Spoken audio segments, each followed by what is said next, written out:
Sir, ഇപ്പോൾ കഴിഞ്ഞ കുറേ ദിവസങ്ങളായിട്ട് ഇന്നലെയും മെനഞ്ഞാന്നൊക്കെ ആയിട്ട് ഈ ഭാരതാംബയെ പറ്റിയായിരുന്നു വലിയ വിവാദങ്ങളും ചർച്ചകളും.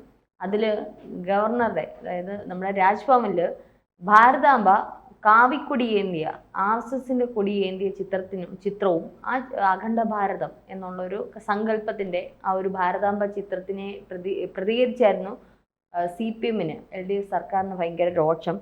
പക്ഷെ ഇപ്പോൾ BJPയുടെ ഒരു പോസ്റ്ററിനകത്ത് അവർ ഇതുമായിട്ട് പ്രതിഷേധിച്ച ഒരു പരിപാടി നടത്തുന്നുണ്ട്. അതിൻ്റെ പോസ്റ്ററിനകത്ത് അവരുടെ തന്നെ RSSന്റെ കൊടി മാറിയിരിക്കുകയാണ്. അതിലിപ്പോൾ ത്രിവർണ്ണ പതാക കൊടുത്തിരിക്കുകയാണ്. BJP നടത്തുന്നതാണ്. അല്ല, ഈ നാട്ടിലെ ജനകീയ പ്രശ്നങ്ങൾ എന്തുമാത്രമാണെന്നറിയാം. ജനങ്ങളെ ബാധിക്കുന്ന, സാധാരണക്കാരനെ ബാധിക്കുന്ന പ്രശ്നം. ഇതിലൊന്നും അല്ല ഇപ്പോൾ ആരും പോകുന്നത്. ഒരു ഉപതെരഞ്ഞെടുപ്പ് കഴിഞ്ഞല്ലോ, അവിടെ എന്താ കേട്ടത്? അവിടെ ഇറാനിലെ കാര്യങ്ങളൊക്കെയാണ്. നിലമ്പൂരിൽ ചുങ്കത്തറയിലും വഴിക്കടവിലും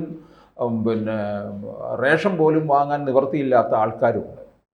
അവരുടെ കാര്യമല്ല ചർച്ച ചെയ്യുന്നത്, ഇറാൻ്റെ കാര്യം, അവിടുത്തെ ആണവായുധത്തെക്കുറിച്ചും ഗാസയെക്കുറിച്ചും ഒക്കെയാണ് സംസാരിക്കുന്നത് കുറേ താത്വിക ആചാര്യന്മാർ. ഇവിടെ ഞാൻ ചോദിച്ചോട്ടെ, ഈ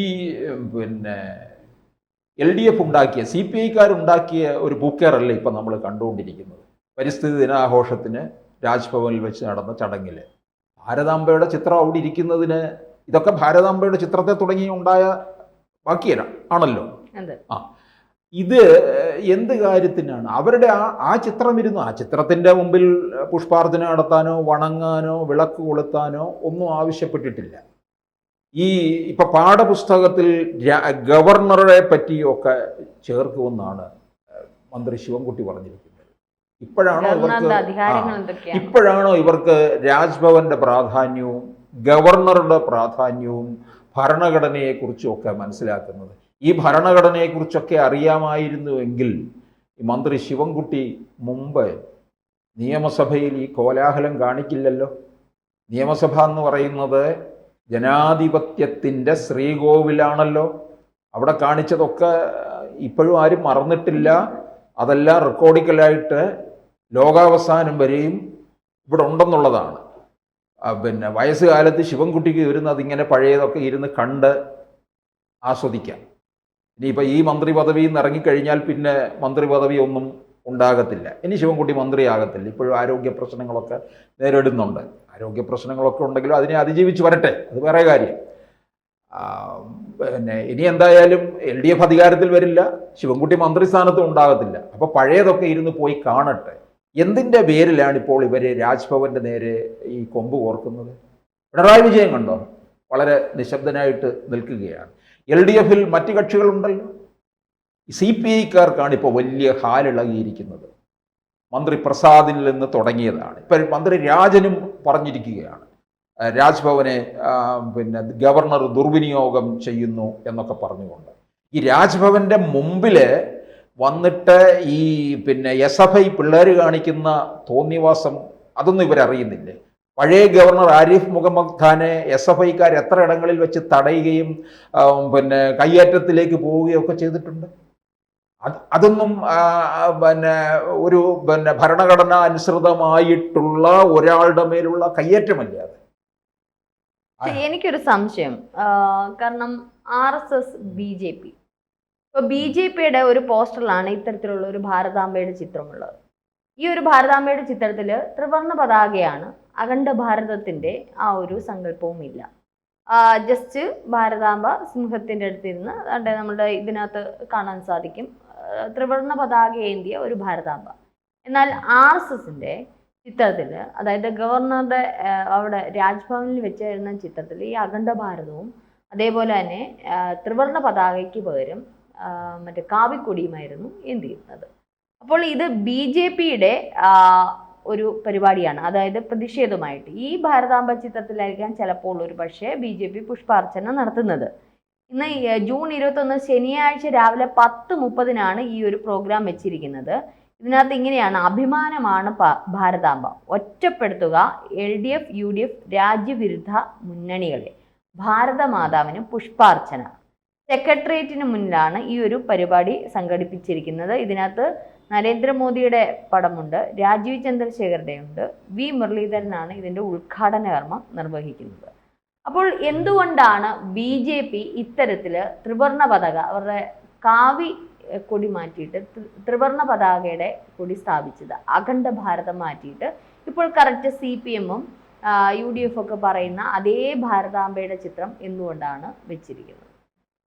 അല്ല, ഇതിനകത്ത് ഇപ്പം ഞാൻ ചോദിച്ചോട്ടെ, ഇവരെ മാത്രം RSSനെയോ അല്ലെങ്കിൽ BJPയോ മാത്രം കുറ്റം പറയേണ്ടതായ കാര്യങ്ങളൊന്നുമില്ല. ഇതിപ്പോൾ എല്ലാവർക്കും ഇതിനകത്ത് പങ്കാളിത്തമുള്ളതാണ്. ഓരോരുത്തരും ഓരോ പാർട്ടിയുടേതായ ലൈനിൽ പോകുന്നു. അവർക്ക് ഓരോരുത്തർക്കും ഓരോ തരത്തിലുള്ള ആശയവും പ്രത്യയശാസ്ത്രവും ഒക്കെയുണ്ട്.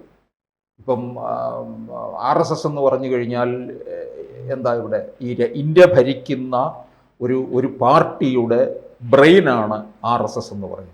അതത്ര നിസ്സാരപ്പെട്ടതൊന്നുമായിട്ട് കാണാൻ കഴിയില്ല. അതിൻ്റെ 100ാം വർഷത്തിലേക്ക് കടക്കുകയാണിപ്പോൾ. അപ്പോൾ പിന്നെ അവർ യഥാർത്ഥത്തിൽ മറ്റ് വഴിവിട്ടിട്ടുള്ള കാര്യങ്ങളിലേക്കൊന്നും അല്ലല്ലോ പോകുന്നത്. ഇവർ ഈ കിടന്ന് പിന്നെ എന്ത് പറഞ്ഞാലും ഉടനെ BJPക്ക് എതിരെ ഇവിടെ വലിയ ഫാസിസമാണ്, മത തീവ്രവാദം വെച്ച് പുലർത്തുന്നവരാണ്, ഹിന്ദുത്വ രാഷ്ട്രം. ഈ ഹിന്ദുത്വ രാഷ്ട്രം എന്നുള്ളത് ഏതെങ്കിലും മുസ്ലിം വിഭാഗത്തിലുള്ളവർ പോലും പറയുന്നില്ല എന്നുള്ളതാണ്. ഇവർക്ക് മാത്രമാണോ ഇക്കാര്യത്തിൽ ഹാലിളകുന്നത്? ഇതിനകത്ത് ഇടതു മുന്നണിക്കാകെ അടിപതറി നിൽക്കുകയാണ് ഇപ്പോൾ ചെയ്യുന്നത്. അതുകൊണ്ടുണ്ടാകുന്ന ഒരു ഹാലിളകിയതാണ് ഇവിടെ കാണുന്നത്. കാരണം CPIയെ സംബന്ധിച്ചിടത്തോളം CPM എങ്ങനെയെങ്കിലും കുറേ കാലം കൂടെങ്കിലും പിടിച്ചു നിൽക്കും. CPIക്ക് അത് കഴിയാതെ വരും. ഒരു കാലത്ത് ഇന്ത്യ ഭരിച്ചുകൊണ്ടിരുന്ന UPA സർക്കാരിൻ്റെ ഒരു തിരുത്തൽ ശക്തിയായിട്ട് നിന്നവരാണ് ഈ ഇടതുപക്ഷമെന്ന് ഓർക്കണം. അവർക്ക് പറ്റിയ ശോഷണമെന്ന് പറയുന്നത് അതിദയനീയമാണ്. അത് വീണ്ടും അത്തരത്തിൽ അതിദയനീയമായിട്ട് നീങ്ങുകയാണ് ചെയ്യുന്നത്. അല്ലാതെ ഇത്തരത്തിലൊരു ചിത്രത്തിൻ്റെ പേരിൽ ഒരു വിവാദത്തിലേക്കല്ല പോകേണ്ടത്. ഇപ്പം നമ്മൾ പലപ്പോഴും പറഞ്ഞതാണ്, ഈ പല ചടങ്ങുകളിലും മുസ്ലിം ലീഗ് വിളക്ക് കൊളുത്തുന്നതിൽ നിന്ന് വിട്ടു നിൽക്കാറുണ്ട് എന്ന്. അവർക്ക് താല്പര്യമില്ല അതിനകത്ത്. അവരെ ആരും ഒന്നും നിർബന്ധിക്കുന്നില്ലല്ലോ. അവർക്ക് വിളക്ക് കൊളുത്താമെന്നുണ്ടെങ്കിൽ കൊളുത്താം. വിളക്ക് കൊളുത്താൻ പറ്റാത്തവരുണ്ട്, കൊളുത്തണ്ട. അല്ലാതെ അത് അവിടെ നിന്ന് മാറ്റണം എന്ന് പറയുകയല്ലല്ലോ ചെയ്യേണ്ടത്. ഇപ്പം അവിടെ നിന്നാണല്ലോ ഈ പ്രശ്നങ്ങളെല്ലാം തുടങ്ങിയിരിക്കുന്നത്. ഏറ്റവും അവസാനം വന്ന് ഇതിലൊക്കെ ഉണ്ടാകുന്ന എന്തുകൊണ്ടാണ്? ഇപ്പം അതാണ്ട് രാജ്ഭവന്റെ മുമ്പിൽ വലിയ പോലീസ് സന്നാഹമാണ്. എന്തുകൊണ്ടാണ്? SFIക്കാരും DYFIക്കാരും അങ്ങോട്ടേക്ക് കടക്കും എന്നറിയാം. രാജ്ഭവന്റെ മുമ്പിലാണോ ഇവരുടെയൊക്കെ തോന്നിവാസം, അഴിഞ്ഞാട്ടം നടത്തുന്നത്? സെക്രട്ടേറിയറ്റിന് മുന്നിൽ UDF ഭരിക്കുന്ന കാലത്തൊക്കെ SFIയും DYFIയും അഴിഞ്ഞാട്ടം നടത്തിയിട്ടുണ്ട്. പൊതു സ്വത്തുക്കൾ ധാരാളം നശിപ്പിച്ചിട്ടുണ്ട്.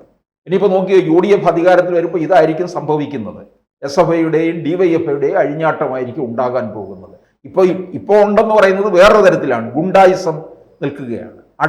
നാട് അടക്കി ഭരിച്ചുകൊണ്ടിരിക്കുകയാണ് ചെയ്യുന്നത്. നമ്മളുടെ ചർച്ച അവസാനിക്കുമ്പോഴും എനിക്ക് തോന്നുന്നു, ഞാൻ അതാണ് നോക്കിയത്, അനിൽ ആന്റണിയുടെ പോസ്റ്റ് ആയിരുന്നു തോന്നുന്നു. ഭാരതാംബ, പണ്ട് ഗാന്ധിജി ഭാരതാംബയുടെ ഒരു ക്ഷേത്ര ഉദ്ഘാടനവും ഇപ്പോഴത്തെ പിണറായിയുടെ ഭാരതാംബയും കൂടെ ചേർത്ത് ഒരു പോസ്റ്റ് ഇട്ടിരുന്നു. ഭാരതാംബ, ഭാരത് മാത എന്ന് പറയുമ്പോൾ അമ്മ എന്ന് പറയുന്ന സങ്കല്പമാണ്. അതായത് ഏത് സാരി ഉടുത്താലും ഏത് പതാക ഏന്തിയാലും ഏത് അഖണ്ഡ ഭാരതമാണെങ്കിലും ഇന്ത്യമാണെങ്കിലും ഭാരതമാത എന്ന് പറയുന്ന ഓരോ വ്യക്തികളുടെയും സങ്കല്പമാണ്. ആ സങ്കല്പത്തെ ബഹുമാനിക്കുക എന്നുള്ളത് ആണ് പ്രാധാന്യം എന്നുള്ളത് അദ്ദേഹം പറയാതെ പറയുന്ന ചില കാര്യം ഒരുപാടുണ്ട്. നീണ്ടൊരു പോസ്റ്റാണ്. പറയുമ്പോഴും നമ്മൾ ചിന്തിക്കേണ്ടുന്ന ഒരു കാര്യമാണ്, നമ്മൾ ഇന്ത്യയിൽ താമസിക്കുമ്പോൾ നമ്മൾ ഭാരതാംബ എന്ന് പറയുന്ന ആ സങ്കല്പത്തെ വിശ്വസിക്കുമ്പോൾ, പണ്ട് കാലങ്ങളിൽ ഭാരത് മാതാ കി ജയ് എന്ന് ഒരുമിച്ച് ഒത്തൊരുമയുടെ നമ്മൾ വിളിക്കുമ്പോൾ ഉണ്ടാകുന്ന ഒരു വികാരമുണ്ട്. ആ വികാരത്തോടു കൂടി ഈ ഭാരതത്തിൽ താമസിക്കുന്ന ഓരോ ജനതയ്ക്കും, കാരണം ഇപ്പോഴത്തെ സ്ഥിതിഗതികളൊക്കെ നമ്മൾ കണ്ടുകൊണ്ടിരിക്കുകയാണ്, ശത്രുരാജ്യം ഏത് നിമിഷവും നമ്മളിലേക്ക്. അപ്പോൾ ആ ഒരു ഭാരത് മാതാ കി ജയ് എന്ന് വിളി, അല്ലെങ്കിൽ ഭാരതാംബ എന്ന് പറയുന്ന ഒറ്റ ഒരു ഇതിലേക്കുള്ള ഒരു ആരാധന അല്ലെങ്കിൽ ഒരു പൂജ, ഒരുപക്ഷെ മറ്റേത് ദൈവങ്ങളെക്കാളും നമുക്ക് സ്വാതന്ത്ര്യത്തോടെ ചെയ്യാൻ പറ്റുന്ന ഒരു വിശ്വാസമാണത്, അല്ലേ? ആ ക്ഷേത്രത്തിൽ ഹിന്ദു എന്നോ മുസ്ലിം എന്നോ ക്രിസ്ത്യൻ എന്നോ ഇല്ല. ഭാരതാംബ എല്ലാവരുടെയും സ്വന്തമാണ്, എല്ലാവരുടെയും സ്വന്തമാണ്. ആ ഒരു സങ്കല്പത്തിലേക്ക് പോകാതെ ഈ സാർ ആദ്യം പറഞ്ഞതുപോലെ നിരവധി പ്രശ്നങ്ങൾ സംസ്ഥാനത്ത് നടക്കുമ്പോൾ ഈ ഒരു കാര്യത്തെ ചൂണ്ടിയെടുത്തുകൊണ്ട് പോകാതിരിക്കുന്നതാണ് നല്ലത്.